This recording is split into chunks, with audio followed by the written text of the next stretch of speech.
Final Fantasy is a franchise people always like to go back to. Not only do they hold a lot of nostalgia, but they were also really good games for their time.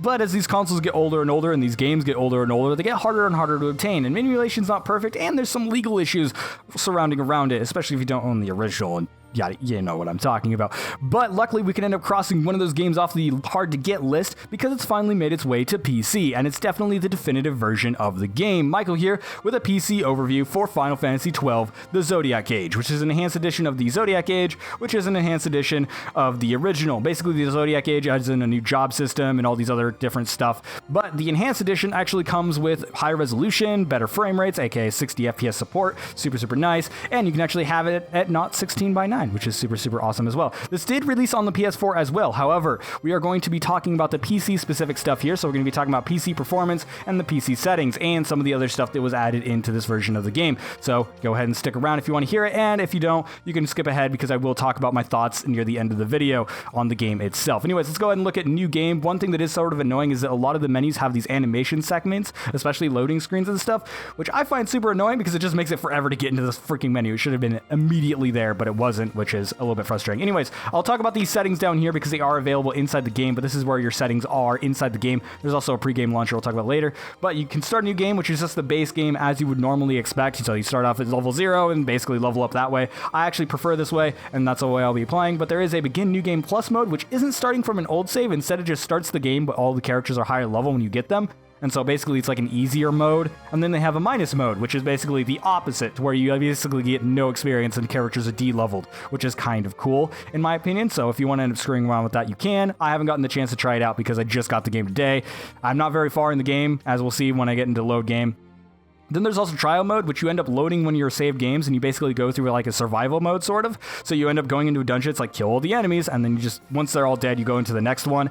I don't particularly like this mode because the gameplay itself is not one of the reasons, like one of the major reasons why I'm playing it, but it's fun to mess around with gambits and stuff like that. So if you want to do that, I don't know if that was in the original Zodiac edition or not, but I may as well mention it. Anyways, let's go ahead and load up into my save, and then we'll go into the configuration. I'll load in this one, which is at the dungeon of the early game. People who have played the game before will know where I'm at, but there won't be any spoilers here for those who haven't. Anyway, so here I am in game, and as you see, it actually runs perfectly smooth. However, my capture does have some issues with this game. I've actually recorded this video before, but my capture ended up completely screwing up. So if the capture breaks while doing this, I apologize. I will try and fix it and do my best. But if you notice any frame hitching or anything like that, that's not actually the game. I'm actually running it at smooth 60, which is super nice. Anyways, let's go ahead and go into our configuration here, which is available in the game. There is a pre-game launcher, which has some basic graphic options to where you'll be able to select which display you want it on and your resolution in full screen mode, and some presets for your graphics and stuff like that. And so basically, if you want to actually set the game up beforehand, which I do recommend because I did notice some glitches when switching displays especially, it will have some problems kind of making some weird flickering kind of issues with the screen and stuff like that, which at least I noticed. I don't know if it'll do it for everyone, but on my system it did. However, performance-wise, the game is running absolutely beautifully on my 1070 system. However, some lower-end machines, because frame rate is, or speed is tied to frame rate, they may end up having some slowdown here and there on low-end systems. However, people with mid-end machines are seemingly running the game perfectly fine. If you want to actually lower the graphics, you actually have a ton of options here.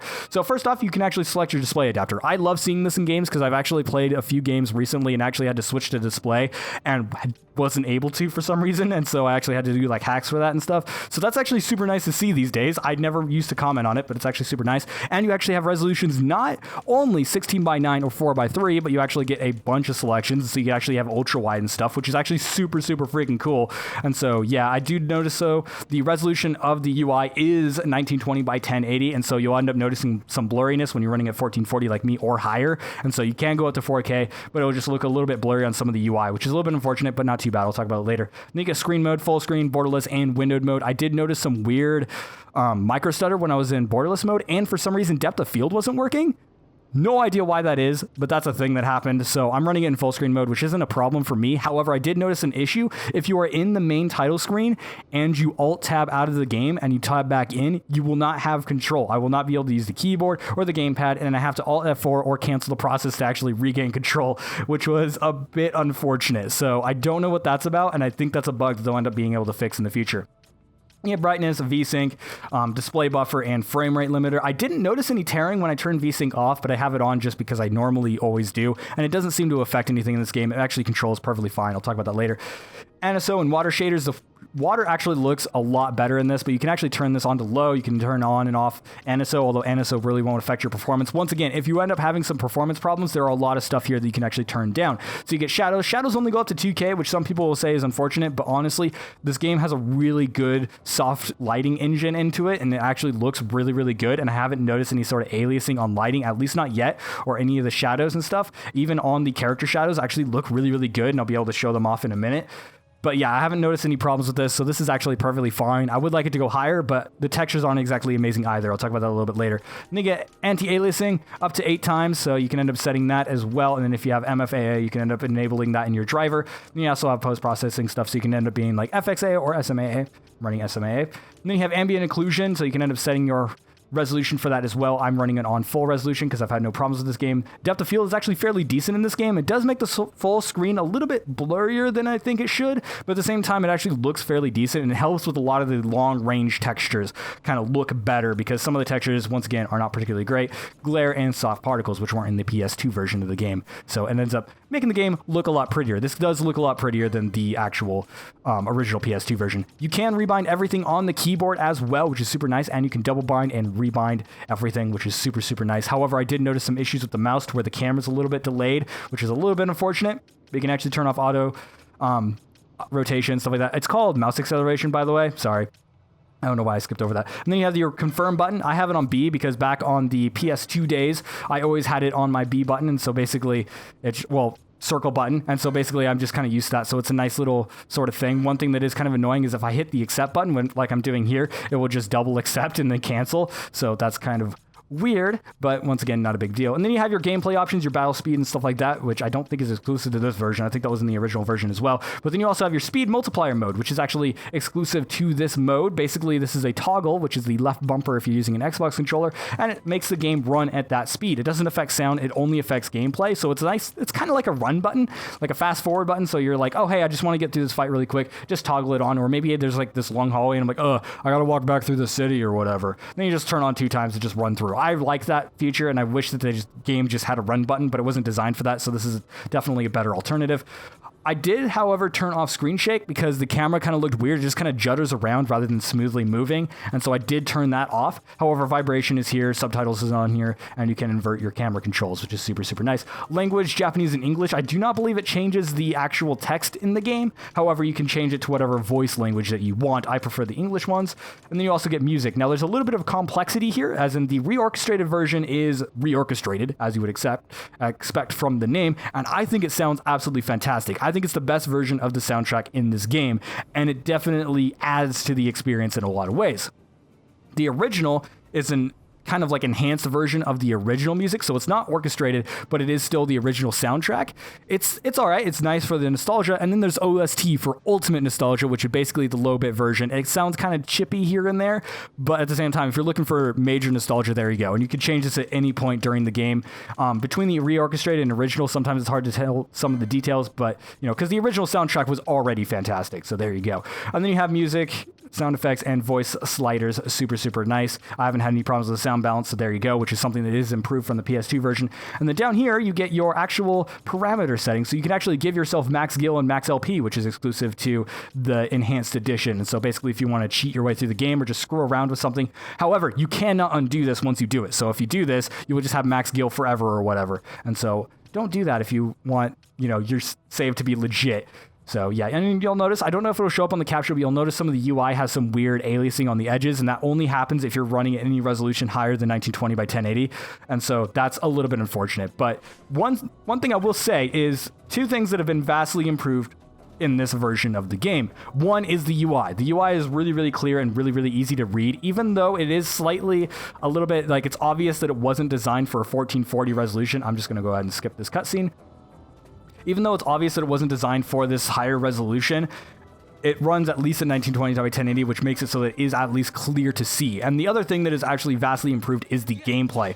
Now, I don't know for sure, but I believe the PS2 version ran at 30 FPS. Now, keep in mind, I haven't played the PS4 version. However, I've been told that it also ran at 30 FPS. And so basically, the gameplay in this one is going to be the smoothest. I haven't noticed any input delays except for on the mouse. The mouse has mouse acceleration, so the camera will move really, really slowly and then really, really quickly, and then it feels a little bit off, which is a little bit unfortunate. But aside from that, I haven't had any sort of control issues whatsoever, and the game just plays incredibly smoothly, and it runs incredibly smoothly too. I have had no hitching except for the micro stutter that I had in borderless mode, which again was super, super unfortunate.